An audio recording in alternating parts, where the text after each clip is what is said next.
Did you know that St. Luke's University Health Network, based in the Lehigh Valley, Pennsylvania, has been recognized by the U.S. government as the highest performing health system in the United States for quality? You heard right. St. Luke's #1 recognition affirms our status as the top leader among the most respected healthcare providers in the nation, including Houston Methodist and the Mayo Clinic. To state it simply, if you want to receive the best care when you go to a hospital, come to St. Luke's. Progress in cancer. Well, we've all suffered. For friends, relatives of cancer, with us today is Dr. Luis Diaz from the Memorial Sloan Kettering Cancer Center. And Dr. Diaz, as I said to you when we talked previously, my mom passed away in 1977, April 3rd. And 50 years later, I would hope we made more progress in cancer because, and I don't know, but you're the expert. You help run Memorial Sloan Kettering, the world famous, and people go from the whole world. They come to Memorial Sloan Kettering hoping to get a better solution from you guys. And give us an update. You know, happy to do so, and thank you for having me. Cancer is such a scary word, and when I started my training about 25 years ago, I can tell you that we didn't have the same tools and the same therapies that we have now to treat cancer. We were diagnosing it too late. The therapies we had were not as effective, and the side effects were terrible.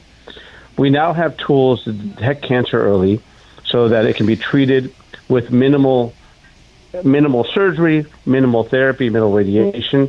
And even in the advanced diseases, we have therapies now that can either cure certain subsets of patients or even lengthen survival from a few months to many years. Now,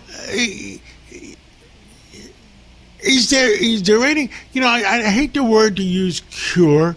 Mm-hmm. Do you think that someday there may be a cure, or do you think that our own body could cure things if our immune system worked better? And give us a comparison between medicine and immune systems in our bodies. Yeah, so I think that the dream is, and I do think that we can use the word cure. The dream is that, A, we either prevent the cancer from happening in the same way that we prevent or control heart disease, or treat it in the same way that we treat an infection with antibiotics and just make it go away. And there's a growing list of cancers, because not all cancers are the same. We can't say we're going to cure cancer. We can cure individual subsets of cancers, but there's a growing list where we have therapies that can melt the cancer away, that can make the cancers disappear, or that can control them over a large period of time. And that's different than a few years ago, 5, 10, 15 years ago. We weren't thinking that way. But part of it is that the immune system, and we can control the immune system better, because a lot of the research we've been doing has really taught us a lot. We can control it in such a way that in certain cases we can make the cancers either get controlled for a long period of time, or even in some cases get cured. And we have to say, what does cure mean? The cure means that you're in remission for 5 years or more. And those numbers are increasing. The #1 cancer that people think it's a death sentence, I guess, is pancreatic, is it? Yeah, pancreatic cancer. But the #1 killer in the United States is still lung cancer. But that cancer, those numbers are going down because of smoking cessation and just more understanding on how to screen for it. So if you are a smoker, you're going to want to get screened by a CT scan on a regular basis. But following that's colon cancer, which you want to be screened by colonoscopy. But you're absolutely right. We don't have a screening test for pancreatic cancer. And if you get diagnosed with pancreatic cancer, it's a really tough tumor. And very few patients are cured, and survival has been shortened.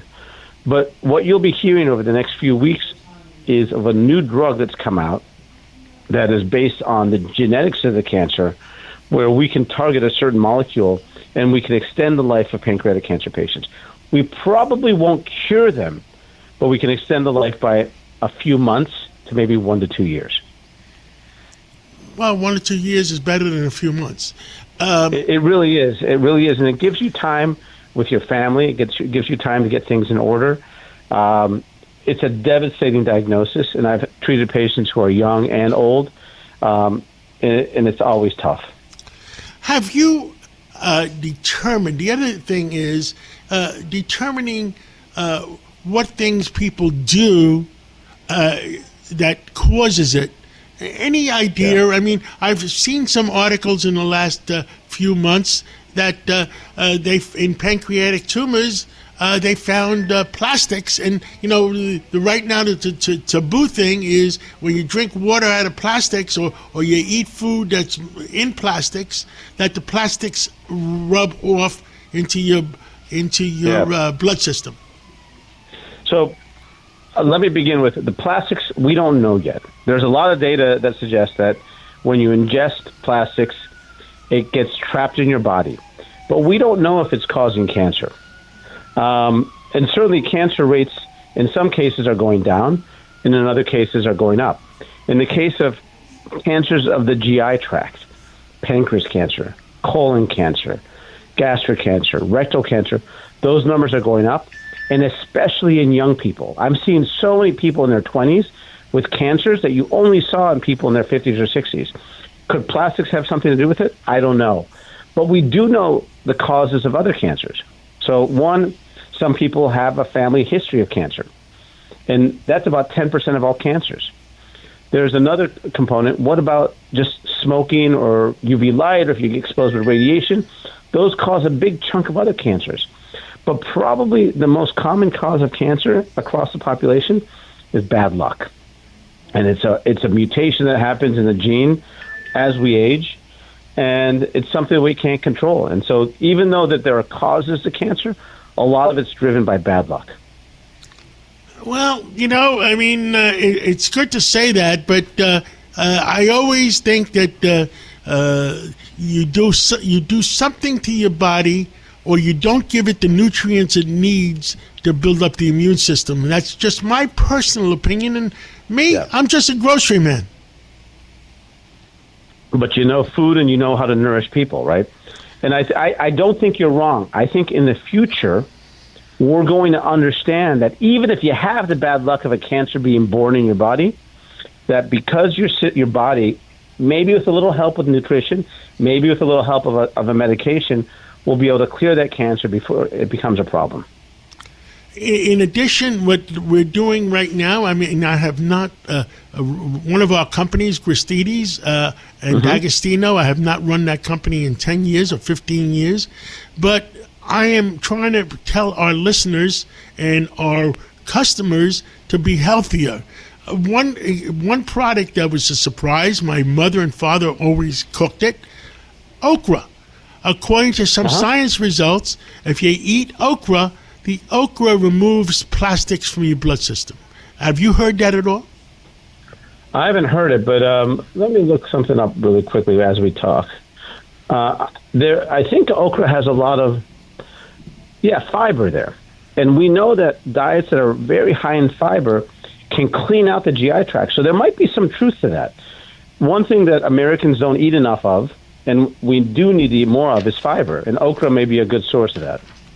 Well, Dr. Diaz, thank you so much, and thank you for everything you do to help people. And we hope to talk to you again in the near future. Thank you so much. Thanks so much, and thanks for inviting me.